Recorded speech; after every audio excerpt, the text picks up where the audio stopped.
Yep, we just finished the hot chocolate run, and so we found a random museum.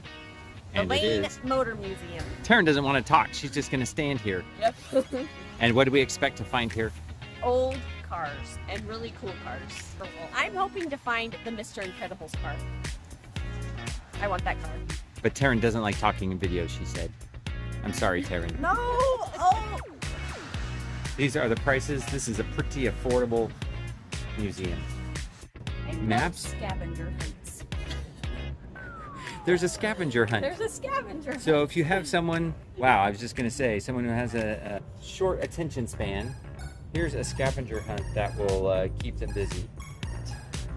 Here's a sign-in sheet, so you can join their mailing list. Innovation, ingenuity, family fun, weird, wacky, and wonderful. The Lane Motor Museum. We just did our video, the introduction video. The museum is organized by country, like cars in the countries. And there's only one car you're allowed to touch, it's that one right over there. And we're gonna go try And we're it. gonna go try it out. So what did we learn about this car? We learned that it's not as comfy as it looks. There's been a lot of improvements on design and comfort, and yeah, but super cool. All right, let's see some Fiats.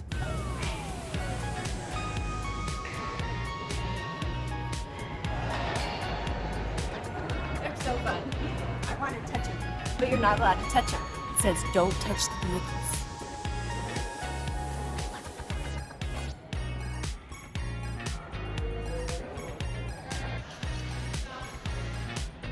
So break room is the only place you're allowed to have food and drink in the museum. So there's no cafe here, but if you want a snack, there's a couple vending machines.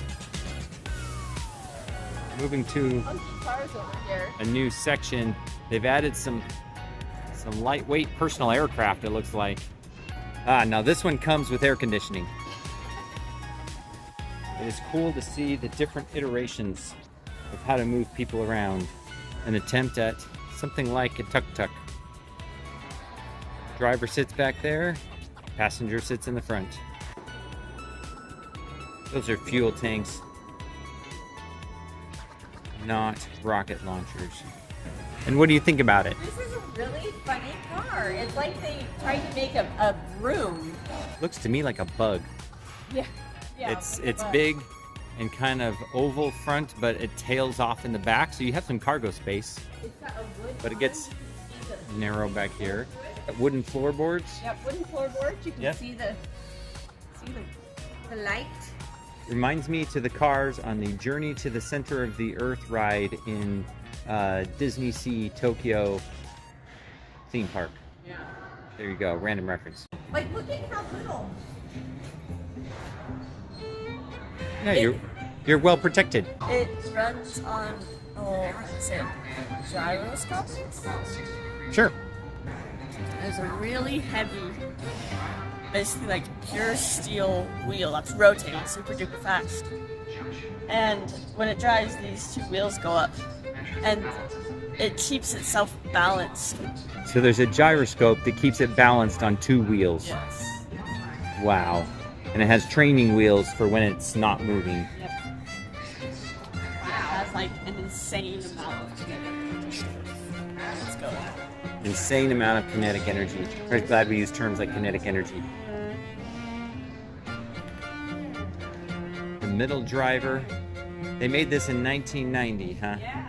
So this is an exhibition car. This was never a real thing. They just were car enthusiasts having fun building something unique. And it is unique. It's unique. The lime green interior. That's nice.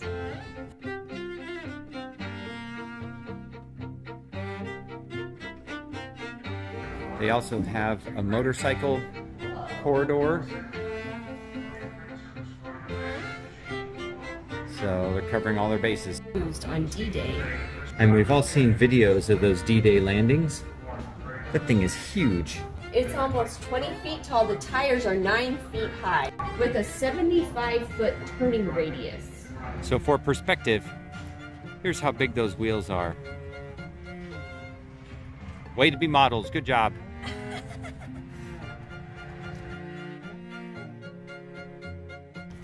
I could have just driven right up in there.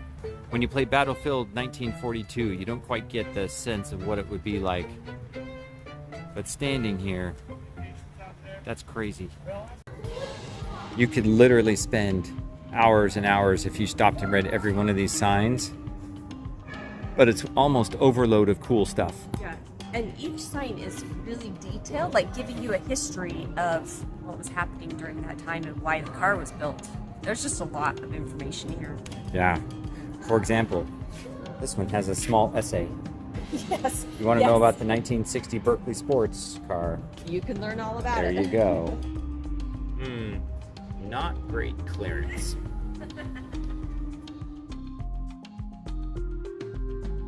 And of course, they also cover performance cars and some competition cars.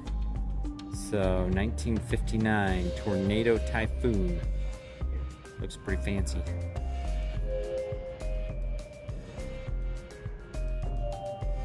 This is a legit airplane car. So it's an airplane fuselage and it's driven by a propeller. So here you go. They found it in a barn in France in 2000. It was built in the 1930s, but the original owner stuck it in the barn in the 1930s, and it sat there until 2000 when they found it. Wow. Yeah. 1956 Volkswagen Beetle.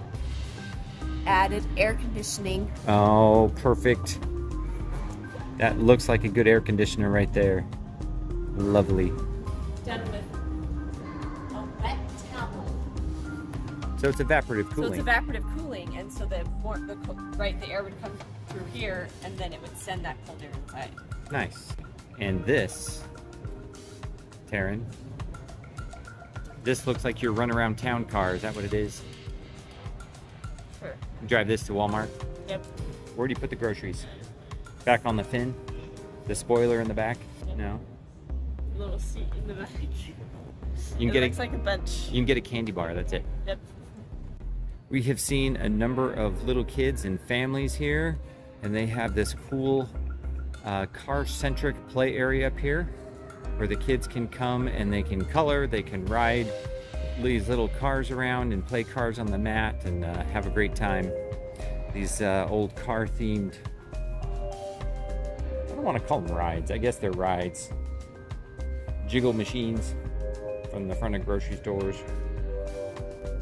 They do have a small gift shop But I'm going to give you more credit because it does have with some fun. the car that they were looking for. So you can do an annual membership, be a member for $40 to $65 a year. You get the $65 a year is a family membership, and you can get people in with you. I think one adult and 2 kids with you every time you come.